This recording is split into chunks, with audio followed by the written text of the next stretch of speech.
Good morning, Wildcats. Today is Tuesday, August 25th. Good morning to you.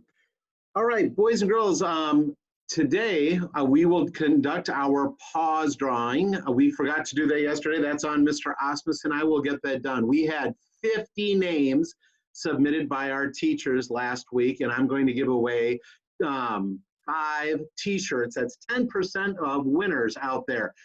What will happen, because we are remote, is that I will do the cutting of the names where Miss Tyndall and I will pull them out of a hat, and then we will give those names to Mrs. Wiggins, who will call home, get your sizes, and get your t-shirt into the mail. I also had 10 people submit and realize that my favorite baseball team is the Arizona Diamondbacks, even though they lost last night and they are currently in last place in the National League West. I've got hope. Boys and girls, I have hope. I think they can go on a win streak, and they might actually pull off a winning season. Let's go Diamondbacks.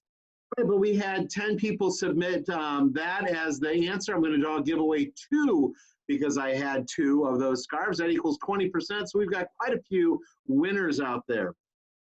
When practicing your pause in a classroom discussion, boys and girls, I really want you to focus in on 2 of those letters.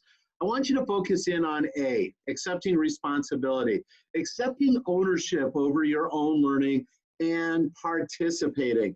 You know, keeping yourself muted until the teacher calls upon you so we don't get that feedback when we have lots of microphones open, but then being brave enough to unmute and being brave enough to express your opinion and your understanding of the learning. Taking ownership of your learning is practicing the A in pause. I also want you to focus in on the P, the practicing respect, because sometimes we agree with other people and we can begin that conversation with what we would call a discussion stem, saying things like, well, I agree with what you just said because, and then you would add in your own information and your own learning. Or you might say, you know, I really like what you said and I want to take that one step further and add, and then so you would add in that part of the content. A lot of times inside of an academic discussion, where that discourse really takes place is there's disagreement. And you can practice the P and pause and be respectful and yet still disagree with what other people are saying. You can say things like, well, I understand what you're saying, but I think differently, and this is what I believe, and then you add it up with the evidence that supports your claim and your reasoning. Or you can just simply say, I respectfully disagree. And then you can state your claim and follow it up with your evidence and your reasoning on why you think others inside of that discussion should really value what you are saying about the content.